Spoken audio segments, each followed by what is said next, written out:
àṣírí ńlá tú àwọn tí wọ́n jẹ́ alátẹ̀lé ẹgbẹ́ òṣèlú Accord ní ìpínlẹ̀ Ọ̀ṣun ni wọ́n ti ń ṣe ìbúra láti dìbò fún gómìnà Adeleke nínú ètò ìdìbò tó ń bọ̀.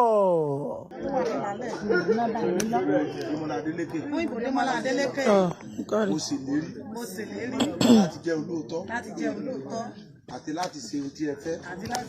Ṣé iwájú ọ̀nà láìsí gbogbo tó wà ní bíbélì. Mo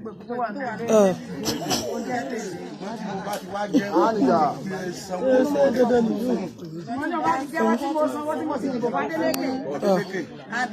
Adeleke. Tí mo dìbò fún Démọ́lá Adeleke. Gbogbo ayọ̀, ìbùkún, ire tó wà ní bíbélì ó jẹ́ tèmi. Èmi ọ̀pẹ́ bá ń gbé omi sáà mú fọ́tàsì. Àwọn akẹ́kọ̀ọ́ ṣàpàdé èyí tí àwọn ajínigbé jí gbé ti gba òmìnira wọn ní ìpínlẹ̀ Ògùn. Àwọn agbébọn apanilẹ́kúnjayé adẹ́mi ènìyàn légbodò tí a tún mọ̀ sí báńdíìtì ni wọ́n ti gbẹ̀mí lẹ́nu àwọn ènìyàn tí wọ́n jẹ́ mọ́kàndínlógójì níye tó sì tún jí àwọn tí wọ́n jẹ́ mọ́kàndínlógún ìyẹn 19 gbé nínú ìkọlù tuntun èyí tó ṣẹlẹ̀ ní ìpínlẹ̀ Sokoto. Kí ni àwọn òṣìṣẹ́ ibojì kan fẹ́ fi òkú àti pósí ṣe? Iléeṣẹ́ ọlọ́pàá ti ráwọ́ tó àwọn èèyàn kan tí wọ́n ṣiṣẹ́ ní ibojì òkú ní ìpínlẹ̀ Akwa Ibom. Ọ̀rọ̀ mìíràn tún ti jẹyọ lórí bí àwọn àjọ EFCC bí wọ́n ṣe ti gbẹ́sẹ̀ lé àpò àsùnwọ̀n ìjọba ìpínlẹ̀ Ọ̀ṣun ṣáájú ètò ìdìbò tó ń bọ̀ lọ́nà ní ìpínlẹ̀ náà. Àwọn ẹ̀kúnrẹ́rẹ́ ìròyìn yìí lẹ́ ò máa gbọ́ láìpẹ́. Yorùbá Gidi TV. Pẹ̀lú bí ètò ìdìbò ní ìpínlẹ̀ Ọ̀ṣun bí ó ṣe ti ń súnmọ́ ìtílé tí àwọn olóṣèlú àti àwọn ẹgbẹ́ òṣèlú tó sì ti ń rókùnkù kẹ̀kẹ́ pẹ̀lú àwọn ètò ìpolongo ìdìbò lóríṣiríṣi láàrin ìpínlẹ̀ Ọ̀ṣun. Àwọn fọ́nrán lóríṣiríṣi ni ó ti ń jẹ jáde. Fọ́nrán alágbára kan èyí tí ó jẹ jáde níbi bẹ̀ ni fọ́nrán ọ̀hún ti ń ṣàfihàn àwọn alátìlẹyìn ẹgbẹ́ òṣèlú Accord ti ìpínlẹ̀ Ọ̀ṣun níbi tí gbogbo wọn ti ń búra tí wọ́n sì ti ń gégùn fún ara wọn wípé àwọn yóò tẹ̀lé ẹgbẹ́ òṣèlú Accord títí dé òpin nínú ètò ìdìbò tó ń bọ̀ lọ́nà ní ìpínlẹ̀ Ọ̀ṣun, wípé àwọn yóò dìbò fún ẹni tí í ṣe gómìnà ìpínlẹ̀ Ọ̀ṣun, gómìnà Adeleke.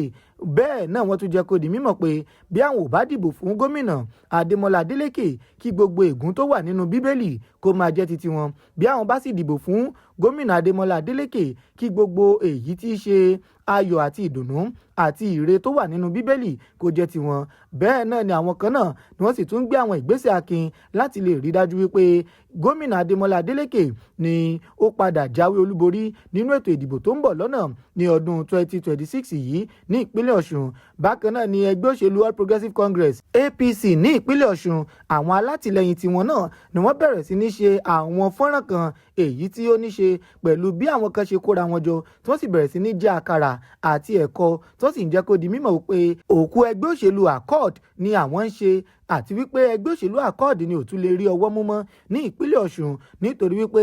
àwọn ti jẹ́ tí wọ́n sì ti jẹ́ máyé pẹ̀lú bí gbogbo wọn ṣe péjú pésẹ̀ sí ibi ìjókòó kan tí wọ́n sì bẹ̀rẹ̀ sí ní jẹ ẹ̀kọ àti àkàrà nínú ètò ìpolongo fún ètò ìdìbò tó ń bọ̀ lọ́nà ní ìpínlẹ̀ náà. Oríṣi ojú ìwòye ni ó ti wá ń jẹyọ láti ọ̀dọ̀ àwọn ọmọ orílẹ̀-èdè Nàìjíríà, pàápàá jùlọ àwọn ènìyàn olùgbé ìpínlẹ̀ Ọ̀ṣun, níbi tí àwọn kan ti ń bẹnu àtẹ́ lu bí àwọn kan ṣe kóra wọn jọ tí wọ́n sì ń ṣe ìbúra lórí wípé bí àwọn ò bá ti dìbò fún ẹgbẹ́ òṣèlú Accord kí gbogbo ègún tó wà nínú bíbélì kó jẹ́ titi wọn. Bẹ́ẹ̀ náà ni àwọn kan sì tún bójú wò wípé ṣé gómìnà Adeleke ni ó rán wọn ní iṣẹ́ yìí tí wọ́n jẹ́ yìí, tàbí wọ́n kàn fi ń wá ojú rere gómìnà láti lè fi jẹ́ kí ìkan rú gọ́gọ́ sí àpò wọn bí wọ́n bá jáwé olúborí tán nínú ètò ìdìbò tó ń bọ̀ lọ́nà ní ọdún 2026 yìí, ìyẹn ní ọjọ́ 15 oṣù kẹjọ ọdún 2026 tí a wà yìí. Tàbí àwọn kan ni wọ́n tún fi ojú ìwòye wọn wò wípé ohun tí àwọn ẹni yìí ṣe gangan ni ó jẹ́ kí àwọn ènìyàn mọ̀ pé wọ́n jẹ́ alátẹ̀lé Accord àti alátẹ̀lé gómìnà ìpínlẹ̀ Ọ̀ṣun, ìyẹn gómìnà Adeleke, tí wọ́n sì jẹ́ kó di mímọ̀ pé kò sóhun kankan tó burú nínú ohun tí àwọn ẹni yìí ṣe. Bẹ́ẹ̀ náà ni àwọn kan tún gbójú ágan sí ohun tí àwọn alátẹ̀lé ẹgbẹ́ òṣèlú All Progressives Congress APC èyí tí wọ́n ṣe ní ìpínlẹ̀ Ọ̀ṣun pẹ̀lú bí wọ́n ṣe kóra wọn jọ tí wọ́n sì sọ pé wọ́n ń jẹ àkàrà àti ẹ̀kọ láti lè fi ṣe ètò ìsìnkú ẹgbẹ́ òṣèlú Accord tí gbogbo wọn sì ń dáwọ́ ìdùnnú. Bẹ́ẹ̀ ni gbogbo wọn sì ń sọ wípé bí ẹgbẹ́ òṣèlú Accord bí ó bá padà gbérí ní ìpínlẹ̀ Ọ̀ṣun nínú ètò ìdìbò tó ń bọ̀ kí wọ́n pe àwọn ní ọmọ àlè. Oríṣiríṣi ojú ìwòye náà ni ó tún padà jẹyọ lórí ọ̀rọ̀ yìí, níbi káwọn kan náà ti sọ wípé ṣé ọ̀rọ̀ òṣèlú náà ni ó dé gbogbo eléyìí èyí tí àwọn obìnrin yìí tí wọ́n kóra wọn jọ tí wọ́n ṣe. Bẹ́ẹ̀ náà ni àwọn kan sì tún jẹ́ kó di mímọ̀ pé èyí gangan ni yóò jẹ́ kí ẹgbẹ́ òṣèlú All Progressives Congress APC ní ìpínlẹ̀ Ọ̀ṣun kó bá fi lè fẹsẹ̀ múlẹ̀, nítorí pé wọ́n ti ní àwọn alátẹ̀lé tó pọ̀ tí ó jẹ́ wípé wọn ò ṣe fi ọwọ́ yẹpẹrẹ mú. Bẹ́ẹ̀ náà làwọn kan sì tún jẹ́ kó di mímọ̀ pé ṣé lóòótọ́ àti lódodo ni ẹgbẹ́ òṣèlú APC mọ̀ wípé àwọn kan kóra wọn jọ tí wọ́n ṣe irúfẹ́ ìwà yìí, nítorí wípé kò ṣe gbogbo wọn náà ni àwọn ẹgbẹ́ òṣèlú yìí ni wọ́n rán, tó jẹ́ wípé àwọn kan ni wọ́n ń dọwọ́ wú fúnra wọn tí wọ́n sì ń ṣe ohun tí ó wù wọ́n ní àpò ara wọn, tí àwọn kan náà sì tún jẹ́ kó di mímọ̀ pé ṣèbí ètò ìṣèjọba àwarawa la ní wípé à ń ṣe ní orílẹ̀-èdè Nàìjíríà, èwo ni ìṣèjọba bó pa bó bọ́ òbú lẹ́sẹ̀ èyí tí à ń ṣe nínú àwọn ètò ìdìbò àti ètò òṣèlú tí à ń ṣe ní orílẹ̀-èdè Nàìjíríà. Ṣèbí ní ọ̀sẹ̀ tó kọjá ni ìròyìn kan gbé jáde wípé àwọn agbébọn apanilẹ́kúnjayé tí a tún mọ̀ sáwọn báńdíìtì ni wọ́n ya wọ ilé ẹ̀kọ́ gíga ti gbogbo nìṣe Gateway ICT Polytechnic tó wà ní agbègbè Ṣàpàdé ní ìpínlẹ̀ Ògùn, tí wọ́n sì lọ jí àwọn akẹ́kọ̀ọ́ gbé nínú ilé ìgbé wọn èyí tí wọ́n ń gbé tó jẹ́ ti aládàáni kan ní agbègbè ilé ẹ̀kọ́ náà. Ṣùgbọ́n ọ̀rọ̀ ayọ̀ ni ó ti padà jáde ní àná láti ẹnu gómìnà ìpínlẹ̀ Ògùn, ìyẹn gómìnà Ọmọọba Dàpọ̀ Abíọ́dún, èyí tí ó ṣèkéde rẹ̀ wípé àwọn akẹ́kọ̀ọ́ èyí tí wọ́n jí gbé nílé ẹ̀kọ́ gíga gbogbo nìṣe Gateway ICT Polytechnic tó wà ní agbègbè Ṣàpàdé ni wọ́n ti gba òmìnira wọn. Bẹ́ẹ̀ ni gómìnà tún jẹ́ kó di mímọ̀ pé wọ́n ti ráwọ́ tó àwọn afurasí méjì èyí tí wọ́n lọ́wọ́ nínú iṣẹ́ láabi ọ̀hún. Ó jẹ́ kó di mímọ̀ pé wọ́n dọdẹ wọn, wọ́n sì kẹ́fín wọn kó tó di wípé wọ́n ráwọ́ tó wọn. Gómìnà Ọmọọba Dàpọ̀ Abíọ́dún ni ó sọ ọ̀rọ̀ yìí jáde fúnra rẹ̀ nígbà tí ó ń bá àwọn oníròyìn sọ̀rọ̀ ní ọ́fíìsì rẹ̀ ní Òkè Mọ̀sán nílùú Abẹ́òkúta ní ọjọ́bọ̀ àná. Ní ibẹ̀ ni gómìnà ti jẹ́ kó di mímọ̀ wípé àwọn akẹ́kọ̀ọ́ ọ̀hún ni wọ́n dòòlà wọn nínú iṣẹ́ ìríjú ọ̀tọ̀ọ̀tọ̀ èyí tí àgbáríjọpọ̀ ikọ̀ àwọn ọmọ ológun ilẹ̀ wa Nàìjíríà tó fi mọ́ àwọn ẹ̀ṣọ́ aláàbò èyí tí wọ́n ṣe papọ̀ tí wọ́n fi rí dájú pé wọ́n dòòlà àwọn akẹ́kọ̀ọ́ ọ̀hún. Gómìnà jẹ́ kó di mímọ̀ pé àwọn ọlọ́pàá tó fi mọ́ àwọn ọmọ ológun ilẹ̀ Nàìjíríà, àwọn ẹ̀ka ọ̀tẹlẹ̀múyẹ́ ìpínlẹ̀ tí a mọ̀ sí DSS tó fi mọ́ àjọ Àmọ̀tẹ́kùn, ẹ̀ṣọ́ ààbò ara ẹni làbò ìlú, àwọn fijilantè àti àwọn ọlọ́dẹ ni gbogbo wọn jọ sowọ́pọ̀ tí wọ́n sì rí dájú pé wọ́n dòòlà àwọn akẹ́kọ̀ọ́ yìí kúrò ní àkàtà àwọn ajínigbé. Gómìnà jẹ́ kó di mímọ̀ pé ọ̀kan lára àwọn akẹ́kọ̀ọ́ ọ̀hún ni ó ti fi ara gba ọgbẹ́ ọta ìbọn tó sì ti gbé lọ sí ilé ìwòsàn níbi tí ó ti ń gba ìtọ́jú lọ́wọ́. Gómìnà ni ó tún jẹ́ kó di mímọ̀ pé ìjọba rẹ̀ ni ó mú ètò ààbò ìpínlẹ̀ Ògùn lọ́kùnkúndùn láti rí dájú pé ètò ààbò tó péye wà fún ẹ̀mí àti dúkìá àwọn ènìyàn, pàápàá jùlọ pẹ̀lú bí àwọn ajínigbé ọ̀hún bí wọ́n ṣe ya wọ ilé ìgbé àwọn akẹ́kọ̀ọ́ náà tó jẹ́ ti aládàáni ní agbègbè ilé ẹ̀kọ́ Gateway ICT Polytechnic tó wà ní Ṣàpàdé ní ọjọ́ 29 oṣù keje ọdún 2026 yìí, tí ó sì fi kún wípé lọ́gán tí òun gbọ́ ọ̀rọ̀ yìí ni òun ti lọ bá ẹni tí í ṣe ọ̀gá àgbà ọlọ́pàá ní ìpínlẹ̀ Ògùn, ìyẹn alábòjútó fún iléeṣẹ́ ọlọ́pàá ní ìpínlẹ̀ Ògùn, ìyẹn CP Bọ̀dé Ọ̀jájó, ni wípé kí wọ́n tètè wá ìyanjú sí ọ̀rọ̀ yìí tí wọ́n sì lo àwọn ọkọ̀ ayáfẹ́fẹ́ alábẹ̀bẹ̀ láti lè fi rí dájú pé wọ́n tètè mú iṣẹ́ ọ̀hún lọ́kùnkúndùn láti lè fi dóòlà wọn. Ṣùgbọ́n ní àná tí í ṣe ọjọ́bọ̀ tí í ṣe ọjọ́ kẹfà oṣù kẹjọ ọdún 2026 ní àgbáríjọpọ̀ àwọn ẹ̀ṣọ́ aláàbò ọ̀hún ni wọ́n ṣe àṣeyọrí tí wọ́n sì dóòlà àwọn akẹ́kọ̀ọ́ ọ̀hún láyọ̀ àti àlàáfíà. Ọ̀kan èyí tí ó fara gbá ọgbẹ́ ọta ìbọn nínú wọn ni wọ́n ti gbé lọ sí ilé ìwòsàn láti lọ́ọ́ máa gba ìtọ́jú tó péye. Ó wá jẹ́jẹ́ wípé àwọn tó kù ni wọn yóò ráwọ́ tó nígbà tí iṣẹ́ ìwádìí tí ó bá ń lọ lọ́wọ́. Gómìnà Ọmọọba Dàpọ̀ Abíọ́dún ni ó tún jẹ́ kó di mímọ̀ nínú ọ̀rọ̀ rẹ̀ wípé ọkọ̀ òfurufú alábẹ̀bẹ̀ tí ó tún jẹ́ ayárafẹ́fẹ́ tí a mọ̀ sí helicopter ni òun lọ sọ fún ẹni tí í ṣe alábòjútó fún iléeṣẹ́ ọlọ́pàá ní ìpínlẹ̀ Ògùn ní ọjọ́ ajé ọjọ́ kẹta oṣù kẹjọ ọdún 2026 yìí wípé kí wọ́n ṣàmúlò rẹ̀ láti lè fi kún akitiyan àwọn ẹ̀ṣọ́ aláàbò tó wà ní ìpínlẹ̀ Ògùn lọ́wọ́ láti lè rí dájú pé wọ́n rí àwọn akẹ́kọ̀ọ́ yìí tí wọ́n jí gbé náà. Gómìnà ni ó wáá fi ẹ̀mí ìmoore hàn sí ìṣàkóso ilé ẹ̀kọ́ gbogbo nìṣe ti Gateway ICT Polytechnic ọ̀hún tó fi mọ́ àwọn òbí àwọn ọmọ èyí tí wọ́n jí gbé náà, àwọn olórí agbègbè, àwọn olùgbé agbègbè tó fi mọ́ àwọn alẹ́nulọ́rọ̀ láàrin ìlú àti àwọn orí adé tó wà ní agbègbè ọ̀hún fún bí wọ́n ṣe ran ìjọba ìpínlẹ̀ Ògùn lọ́wọ́ láti lè rí dájú pé wọ́n dóòlà àwọn akẹ́kọ̀ọ́ ọ̀hún kúrò ní àkàtà àwọn ajínigbé. Nínú ọ̀rọ̀ tirẹ̀, ẹni tí í ṣe alábòójútó fún iléeṣẹ́ ọlọ́pàá ní ìpínlẹ̀ Ògùn CP Bọ̀dé Ọ̀jájúni ni ó jẹ́ kó di mímọ̀ pé wọn ò san owó kankan fún àwọn ajínigbé ọ̀hún kó tó di pé wọ́n dóòlà àwọn akẹ́kọ̀ọ́ ọ̀hún kúrò ní àkàtà wọn. Bẹ́ẹ̀ wọn ò sì fi nǹkan kan ṣe ìdúnàdúrà kó tó di pé wọ́n dóòlà àwọn akẹ́kọ̀ọ́ ọ̀hún kúrò ní àkàtà àwọn ajínigbé náà. Ó jẹ́ kó di mímọ̀ pé àṣeyọrí ńlá ni ẹ̀ka iléeṣẹ́ ọmọ ológun àti iléeṣẹ́ ọlọ́pàá tó fi mọ́ àwọn àjọ ẹ̀ṣọ́ aláàbò yòókù ni wọ́n jọ ṣe papọ̀ tí wọ́n sì rí dájú pé wọ́n dóòlà àwọn akẹ́kọ̀ọ́ yìí kúrò ní àkàtà wọn, tí wọ́n sì tún ti gbé àwọn akẹ́kọ̀ọ́ ọ̀hún lọ sí ilé ìwòsàn tí ó jẹ́ ti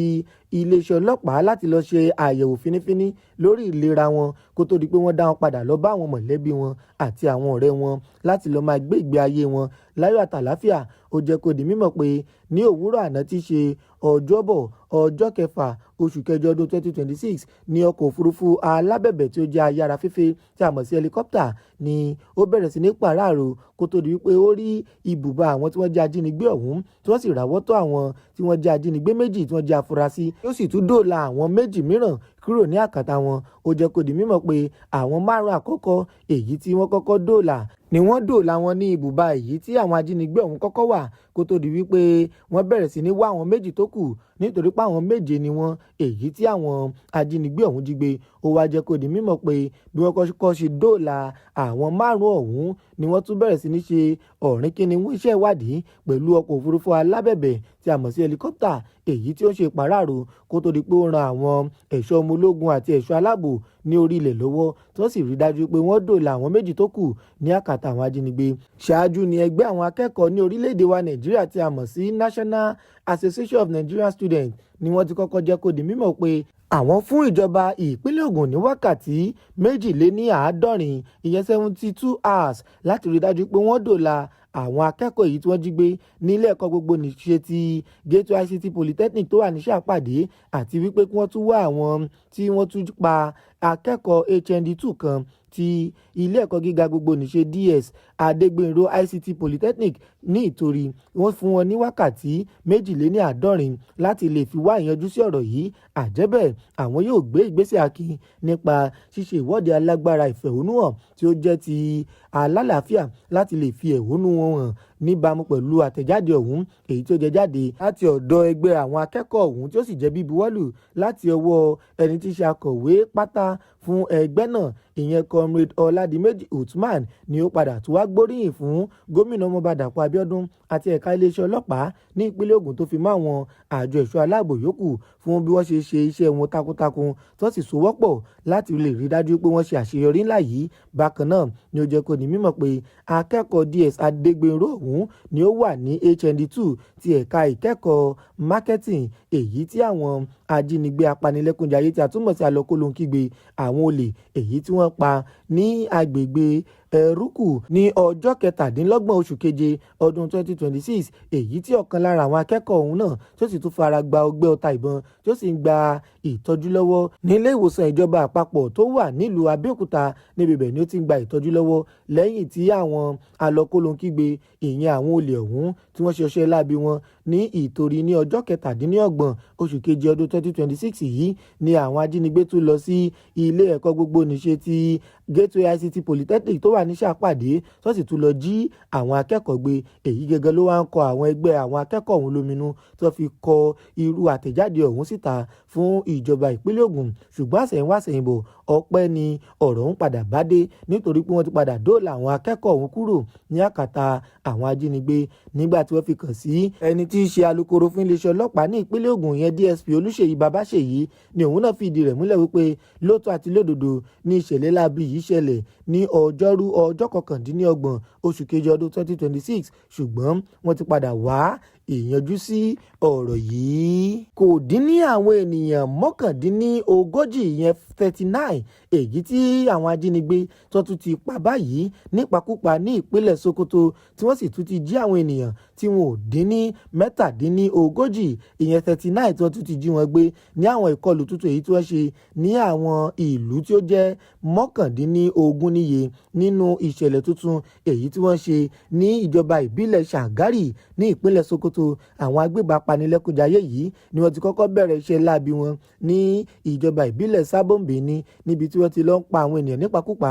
ní ìpínlẹ̀ Sokoto, èyí tí àwọn ará agbègbè náà sì gbàgbọ́ wípé ìjọba ìpínlẹ̀ Sokoto àti ìjọba àpapọ̀ ni wọn ò gbé ìgbésẹ̀ kankan lórí ọ̀rọ̀ yìí, lórí bí àwọn tí wọ́n jẹ́ adàlúrú apanilẹ́kúnjayé bí wọ́n ṣe ń gbẹ̀mí àwọn ènìyàn ní ìfọ́nà-ìfọ̀ṣù láláìṣẹ̀ wọ́n. Nígbà tí ó ń bá àwọn tí ó jẹ́ oníròyìn sọ̀rọ̀, arákùnrin kan tí orúkọ rẹ̀ ń jẹ́ Nàgógó ni ó jẹ́ kó di mímọ̀ pé àwọn apanilẹ́kúnjayé báńdíìtì ọ̀hún ni wọ́n ya wọ ìlú lóríṣiríṣi ní ìpínlẹ̀ Sokoto tó sì lọ ń bá àwọn ènìyàn nínú ibùba wọn tó sì ń gba ẹ̀mí lẹ́nu wọn níbàámu pẹ̀lú ọ̀rọ̀ ẹlòmíràn tí òun náà tó ń jẹ́ Muhammad Abubakar tí òun jẹ́ awakọ̀ ojú omi kan ní ìpínlẹ̀ Sokoto ni ó jẹ́ kó di mímọ̀ pé bí àwọn tí wọ́n jẹ́ apanilẹ́kúnjayé ọ̀hún bí wọ́n ṣe ya wọ ìlú ọ̀hún ló jẹ́ kí àwọn tí wọ́n wà nínú ọkọ̀ ojú omi kan kí ẹ̀rù bà wọ́n tó sì jẹ́ wípé àwọn márùndínlọ́gbọ̀n níye 25 tó fi mọ́ àwọn ọmọdé àti àwọn obìnrin tó wà nínú ọkọ̀ ojú omi ọ̀hún ni wọ́n sì bẹ̀rẹ̀ sí ní rì sínú ọkọ̀ ojú omi nígbà tí ara wọn ò balẹ̀ mọ́ kó tó di pé wọ́n bẹ̀rẹ̀ sí ní dòòlà wọn. Ó jẹ́ kó di mímọ̀ pé wọ́n rí àyè dòòlà àwọn tí wọ́n jẹ́ 7 nínú àwọn márùndínlọ́gbọ̀n ọ̀hún, ṣùgbọ́n àwọn tí wọ́n jẹ́ bíi 18 ìyẹn 18 ni wọ́n ti padà rì tí wọ́n sì ti gbèkúrú jẹ lọ́wọ́ ẹbọra nínú ìkọlù burúkú ọ̀hún. Níbàámu pẹ̀lú ọ̀rọ̀ rẹ̀, ó jẹ́ kó di mímọ̀ pé bó tilẹ̀ jẹ́ pé àwọn ẹ̀ṣọ́ aláàbò ni wọ́n ké sí lórí ọ̀rọ̀ ọ̀hún, ṣùgbọ́n àwọn ẹ̀ṣọ́ aláàbò tó wà níbi bẹ̀ ni wọn ò tiẹ̀ dá wọn lóhùn, wọ́n gún lágídí, èyí tó sì jẹ́ kó di mímọ̀ pé dídágunlá àwọn ẹ̀ṣọ́ aláàbò yìí ni ó jẹ́ kí ìṣẹ̀lẹ̀ ọ̀hún kí ó fẹjú kẹ̀kẹ́ tí ó sì tún fún àwọn apanilẹ́kúnjayé ọ̀hún ní àyè láti lè ṣe ọṣẹ́ wọn láti lè rí dájú pé wọ́n kó àwọn ènìyàn wọ́n sì pa àwọn ènìyàn nípakúpa. Àwọn ibi tí wọ́n ti ṣe ọṣẹ́ ni ìwọ̀nyí: agbègbè Borai, Tùsúlùlù, Garintudu, Buka Hashim, Tokawa, Rumbunkawa, Dutsina Uma, Zango Muazu, Arawa, Kuru, Zango Malam àti bẹ́ẹ̀ bẹ́ẹ̀ lọ tí gbogbo wọn sì wà ní ìpínlẹ̀ Sokoto. Àwọn ènìyàn yìí ni wọ́n ti wá bẹ̀rẹ̀ sí ní sọ̀rọ̀ tó sì ti ń rọ ìjọba láti rí dájú pé wọ́n bá wọn dáwọ́ àwọn oníṣẹ́ láabi yìí dúró kí wọ́n má bàa mọ́ pa wọ́n nípakúpa mọ́, nítorí pé ọ̀pọ̀lọpọ̀ abúlé tó wà ní ìjọba ìbílẹ̀ Ṣàgárì ní ìpínlẹ̀ Sokoto ni ó ti fẹ́ di ahoro tán báyìí pẹ̀lú bí àwọn tí wọ́n jẹ́ agbébọn apanilẹ́kúnjayé ọ̀hún bó ṣe ti ń dẹ́mi àwọn ènìyàn légbodò lóríṣiríṣi nínú àwọn ìkọlù èyí tó ń ṣẹlẹ̀ ní agbègbè ọ̀hún. Ọwọ́ iléeṣẹ́ ọlọ́pàá ní ìpínlẹ̀ Akwa Ibom ni ó ti tó àwọn 2 kan tó fi mọ́ ẹni tí í ṣe alákòóso fún ibojì òkú kan tó wà ní agbègbè Mobiporo ní ìpínlẹ̀ Akwa Ibom pẹ̀lú bí wọ́n ṣe jẹ́ kó di mímọ̀ wípé àwọn ènìyàn yìí ni wọ́n lọ́wọ́ nínú bí wọ́n ṣe wú òkú kan tí wọ́n sì sọ òkú ọ̀hún nù tó sì gbé pósí òkú ọ̀hún tó sì fẹ́ lọ tà á fún àwọn ẹlòmíràn. Níbàámu pẹ̀lú ọ̀rọ̀ tí ó jẹ jáde láti ọ̀dọ̀ ẹni tí í ṣe alukoro fún iléeṣẹ́ ọlọ́pàá ní ìpínlẹ̀ Akwa Ibom DSP Timfon John ni ó jẹ́ kó di mímọ̀ nínú ọ̀rọ̀ tí ó sọ pẹ̀lú àwọn oníròyìn ní ibẹ̀ ló ti jẹ́ kó di mímọ̀ pé iṣẹ́ láabi yìí ni ó ṣẹlẹ̀ ní ọjọ́ 3 oṣù kẹjọ ọdún 2026 ní nǹkan bíi aago 11:30 alẹ́ nígbà tí àwọn gba ìpè kan láti ọ̀dọ̀ àwọn fijilantè tí ó ń ṣọ́ agbègbè náà. Ó jẹ́ kó di mímọ̀ pé àwọn fijilantè ọ̀hún ni wọ́n pè wọ́n wípé àwọn rí àwọn 2 kan èyí tí wọ́n ń ṣe iṣẹ́ kan táwọn ò mọ̀ nínú ibojì òkú ọ̀hún kó tó di pé wọ́n padà rí àwọn méjèèjì náà lórí ọ̀kadà tí wọ́n sì gbé pósí tí wọ́n sì gbé pẹ̀lú ọ̀kadà kan èyí tí kò ní nọ́mbà ìdánimọ̀. Ó wá jẹ́ kó di mímọ̀ pé àwọn tí wọ́n jẹ́ fijilantè ọ̀hún ni wọ́n dá wọn dúró tó sì bẹ̀rẹ̀ sí ní fi ọ̀rọ̀ pò wọ́n nífòpọ̀ wípé ibo ni wọ́n ń gbé pósí lọ ní òru gànjọ́ àti pé ibo ni wọ́n ti ń gbé bọ̀. Ibi tó ti ń bi àwọn ènìyàn yìí léèrè ni ọ̀kan lára wọn ni ó ti fi ẹsẹ̀ fẹ́ èyí tí orúkọ rẹ̀ ń jẹ́ Effiong Asuko. Lẹ́yìn ìgbà tí òun fi ẹsẹ̀ fẹ́ ìkejì rẹ̀ Nasika Ifeong ni ọwọ́ padà tó èyí tí wọ́n sì fà lé iléeṣẹ́ ọlọ́pàá lọ́wọ́. Nasika Ifeong yìí ni ó ti wá ń ṣe àpàtẹnujẹ́wọ́ wípé òun nìkan kọ́ ni òun dá ṣiṣẹ́ yìí, ẹnì kejì òun tí àwọn méjèèjì jọ wú òkú náà ni ó ti fi ẹsẹ̀ fẹ́ tó fi mọ́ ẹni tí í ṣe alákòóso fún ibojì òkú náà ni ó mọ̀ nípa bí wọ́n ṣe wú òkú ọ̀hún tí wọ́n sì sọ òkú ọ̀hún dànù tí wọ́n sì tún mú pósí òkú náà wọ́n sì tún gbọ́nù yẹbẹyẹbẹ wọ́n sì fẹ́ lọ ta pósí ọ̀hún fún ẹlòmíràn. Ó jẹ́ kó di mímọ̀ pé nítorí ọ̀nà àtijẹ àtimu ni ó fi jẹ́ kí àwọn fẹ́ fi ta pósí ọ̀hún láti lè fi rí nǹkan jẹ. Bákan náà ni iṣẹ́ ìwádìí tún jẹ́ kó di mímọ̀ pé wọ́n ti padà ráwọ́ tó ẹni tí í ṣe alákòóso fún ibojì òkú náà ìyẹn Elijah Matthew Edet nìkan bíi aago 5 ìrọ̀lẹ́ ní ọjọ́ 5 oṣù kẹjọ ọdún 2026 láti wá sọ ìdí tó fi fún àwọn oníṣẹ́ láabi yìí láàyè láti lọ́ọ́ fi wú òkú olókùú tí wọ́n sì tún gbé pósí onípósí wọ́n fẹ́ lọ tà fún ẹlòmíì. Ó wá jẹ́ kó di mímọ̀ pé kí wọ́n ṣe òun jẹ́jẹ́ nítorí wípé òun ò lọ́wọ́ nínú ìwà láabi kankan rí, ṣùgbọ́n ó jẹ́ ìgbà àkọ́kọ́ òun rèé èyí tí òun yóò máa wu ìwà láabi, èyí tí ó sì tún ti jẹ́ kí àkàrà tútù sépo mọ́hùn lọ́wọ́. Ẹni tí wàá ṣe alábòójútó fún iléeṣẹ́ ọlọ́pàá ní ìpínlẹ̀ Akwa Ibom Muhammad Azare ni ó kojú ọ̀rọ̀ sí irúfẹ́ ìwà pálapàla yìí, tí ó sì jẹ́ kó di mímọ̀ pé ìwà yìí ni kò bá àwùjọ mu, tí kò sì tún fi iyì fún òkú èyí tí ó ti kú tí ó ti lọ sinmi láyé olùgbàlà rẹ̀, àti wípé kò tún bá àṣà àti ìṣe ilẹ̀ Akwa Ibom mu láti máa wu irú ìwà pálapàla yìí tó fi mọ́ àwọn ẹ̀sìn lóríṣiríṣi tí a ṣe ní orílẹ̀-èdè Nàìjíríà. Ó ti wá jẹ́ kó di mímọ̀ pé lọ́gán tí ọwọ́ bá ti tẹ àwọn èèyàn tó kù tí wọ́n lọ́wọ́ nínú ìwà yìí ni wọn yóò mú wọn lọ sí ilé ẹjọ́ láti lọ gba ìdájọ́ tó yẹ lẹ́nu adájọ́. Oríṣiríṣi ọ̀rọ̀ àti awuyewuye ló tún ti ń jẹyọ lórí bí àjọ EFCC ìyẹn àjọ tó ń bójútó ìṣòwò olùkúmọkùmọ ní orílẹ̀-èdè wa Nàìjíríà bí ó ṣe ti gbẹ́sẹ̀ lé àpàsùnwọ̀n ìjọba ìpínlẹ̀ Ọ̀ṣun ṣáájú ètò ìdìbò tó ń bọ̀ lọ́nà ní ìpínlẹ̀ náà. Nínú oṣù tí a wà yìí, ìjọba ìpínlẹ̀ Ọ̀ṣun ni ó ti wá padà gbé ìgbésẹ̀ akin lórí rẹ̀ pẹ̀lú bí wọ́n ṣe wọ́ àjọ EFCC lọ sí ilé ẹjọ́ tó sì jẹ́ kó di mímọ̀ pé àwọn yóò gba bílíọ̀nù lọ́nà 2 náírà gẹ́gẹ́ bí owó gbàmábínú pẹ̀lú bí àjọ EFCC bó ṣe ti tàpá sí òfin nípa gbígbégi dínà àpò àsùnwọ̀n ìjọba ìpínlẹ̀ Ọ̀ṣun láláì gba àṣẹ lọ́wọ́ ilé ẹjọ́ àti láláì fi tó ìjọba ìpínlẹ̀ Ọ̀ṣun létí. Nínú ìpẹ̀jọ́ ọ̀hún tí ó ní nọ́mbà ìdánimọ̀ FHC/ABJ/CS/1762/2026 ni ẹni tí í ṣe agbẹjọ́rò àgbà ní ìpínlẹ̀ Ọ̀ṣun àti ẹni tí í ṣe olùṣirò owó àgbà ní ìpínlẹ̀ Ọ̀ṣun ni àwọn méjèèjì kọ tako àjọ EFCC tó sì ti wọ́ àjọ EFCC lọ sí ilé ẹjọ́ tó ga ní ìpínlẹ̀ Ọ̀ṣun láti wá máa wí tẹnu wọn nítorí pé wọ́n ti ṣiṣẹ́ lòdì tako ìwé òfin orí kìíní, orí kẹfà, orí kẹrìndínlógójì, orí kẹrìnléníogójì àti orí kejìléníọgọ́jọ ti ìwé òfin orílẹ̀-èdè wa Nàìjíríà ti ọdún 1999, èyí tí wọ́n ti padà ṣe àtúnṣe sí. Àwọn ọ̀rọ̀ yìí ni ó ti wá ń jẹyọ pẹ̀lú bí ìjọba ìpínlẹ̀ Ọ̀ṣun bí ó ṣe ti wá àjọ EFCC lọ sí iwájú ilé ẹjọ́, ṣùgbọ́n ọ̀rọ̀ mìíràn ni ó tún ti padà jẹyọ pẹ̀lú bí àjọ EFCC bó ṣe ti jẹ́ kó di mímọ̀ pé àwọn ní àṣẹ láti gbégi dínà àbí láti gbẹ́sẹ̀ lé àpò àsùnwọ̀n ìjọba èyí tí ó bá wù àwọn láti ṣe iṣẹ́ ìwádìí lé lórí fún wákàtí 72 ìyẹn 72 hours láláì ní ẹjọ́ kankan nínú. Àjọ EFCC ló jẹ́ kó di mímọ̀ pé àwọn náà tún ṣe iṣẹ́ níbàámu pẹ̀lú ìwé òfin wọn èyí tí ó fún wọn ní àṣẹ láti gbé ìgbésẹ̀ yìí. Ọ̀rọ̀ yìí ni ó tún jẹ jáde láti ẹnu ẹni tí í ṣe agbẹnusọ fún àjọ EFCC ìyẹn Wilson Ujareni nínú ọ̀rọ̀ kan èyí tó fi léde ní orí ẹ̀rọ amóhùnmáwòrán kan ní orílẹ̀-èdè wa Nàìjíríà ní ọjọ́bọ̀ àná. Ní ibẹ̀ ló ti ń dá ìjọba ìpínlẹ̀ Ọ̀ṣun lóhùn wípé àwọn gangan ni àwọn ṣe iṣẹ́ yìí níbàámu pẹ̀lú òfin èyí tí òfin ti là kalẹ̀ fún wọn, ṣùgbọ́n ìjọba ìpínlẹ̀ Ọ̀ṣun ni ó ti wá fọ̀nà ojú wípé àwọn ò ní gba irúfẹ́ ìwà pálapàla bẹ́ẹ̀ láàyè láti rí i dájú wípé àwọn fi àjọ EFCC jófin pẹ̀lú ìgbésẹ̀ èyí tí wọ́n gbé ọ̀hún. Ṣùgbọ́n nígbà tí ọ̀rọ̀ yóò máa fi dé etí ìgbọ́ ẹni tí í ṣe ààrẹ orílẹ̀-èdè wa Nàìjíríà ìyẹn ààrẹ Bọ́lá Ahmed Tinubu ló ti wá pàṣẹ wípé kí àjọ EFCC gbé gbogbo àwọn ohun tó ní ṣe pẹ̀lú bí wọ́n ṣe gbẹ́sẹ̀ lé àpò àsùnwọ̀n ìjọba ìpínlẹ̀ Ọ̀ṣun kí wọ́n kó gbogbo rẹ̀ lọ ilé ẹjọ́ kí wọ́n sì rí dájú pé wọ́n ṣí àpò àsùnwọ̀n ìjọba ìpínlẹ̀ Ọ̀ṣun kalẹ̀ fún wọn láti máa fi túkọ̀ ìṣàkóso ìpínlẹ̀ náà lọ. Ààrẹ Bọ́lá Ahmed Tinubu ni ó wá sọ fún àjọ EFCC wípé kí wọ́n tètè lọ ṣí àpò àsùnwọ̀n ìjọba ìpínlẹ̀ Ọ̀ṣun fún wọn padà nítorí pé ọ̀pọ̀lọpọ̀ ènìyàn yóò máa rò wípé òun tí òun jẹ́ ààrẹ orílẹ̀-èdè Nàìjíríà ni òun mọ̀ nípa ọ̀rọ̀ yìí, bẹ́ẹ̀ òun ò sì mọ̀ kankan nípa rẹ̀, àti wípé ní àsìkò tí àjọ EFCC tí wọ́n ṣe iṣẹ́ yìí ni ó jẹ́ àsìkò kan èyí tí ó léwu nítorí pé ó ti súnmọ́ àsìkò ètò ìdìbò èyí tí àwọn ènìyàn yóò máa rò wípé ẹgbẹ́ òṣèlú APC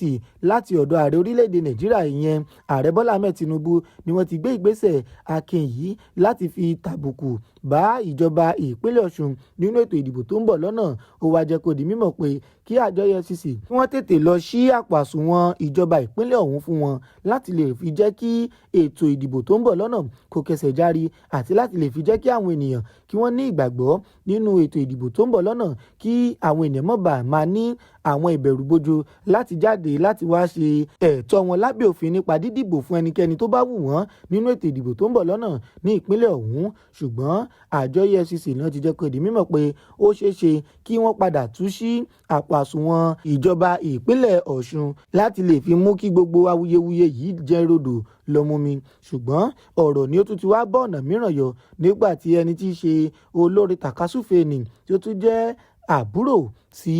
ẹni tí í ṣe gómìnà ìpínlẹ̀ Ọ̀ṣun gómìnà Adémọ́lá Adeleke ìyẹn David Adeleke tí gbogbo ènìyàn mọ̀ sí Davido pẹ̀lú bí ó ṣe ti rawọ́ ẹ̀bẹ̀ sí ẹni tí í ṣe gómìnà ìpínlẹ̀ Imo Hope Uzodinma wípé kí ó má bá wọn dá sí ọ̀rọ̀ yìí tí ó ń lọ ní ìpínlẹ̀ Ọ̀ṣun ṣáájú ètò ìdìbò ọjọ́ 15 oṣù kẹjọ ọdún 2026 èyí tí ó ń bọ̀ lọ́nà ní ìpínlẹ̀ náà kí àlàáfíà àti ìlọgẹrẹgẹ bá fi lè wà nínú ètò ìdìbò ọ̀hún. Ó wá pàrọwà sí ẹni tí í ṣe gómìnà ìpínlẹ̀ Imo Hope Uzodinma wípé kí ó má bá wọn dá sí òṣèlú kankan èyí tí ó ń lọ ní ìpínlẹ̀ náà nítorí wípé wọn ò gbé ẹjọ́ ọ̀hún lọ bá. Bákan náà ló tún jẹ́ kó di mímọ̀ pé òun ní ọ̀wọ̀ gidi fún ìpínlẹ̀ Imo pàápàá jùlọ fún gómìnà ìpínlẹ̀ Imo Hope Uzodinma nítorí pé ìyàwó òun Chioma ni ó wá láti ìpínlẹ̀ Imo èyí tí òun ò sì lè fi ọwọ́ pa idà ìpínlẹ̀ Imo lójú. Ṣùgbọ́n òun wá ń rọ gómìnà ìpínlẹ̀ Imo wípé kí ó mọ èdèkè ibi tí ó lè jóde nínú ètò òṣèlú nítorí pé ìpínlẹ̀ Ọ̀ṣun ni ó jìnnà gédégbé sí ìpínlẹ̀ Imo kí ó má bá wọn dá sí ọ̀rọ̀ ọ̀hún kí ọ̀rọ̀ ọ̀hún má bàa di lọ́gbọ̀lọ́gbọ̀ ní ìpínlẹ̀ Ọ̀ṣun èyí tí ó máa fi dá wàhálà lẹ̀ sílẹ̀ ní ìpínlẹ̀ ọ̀hún.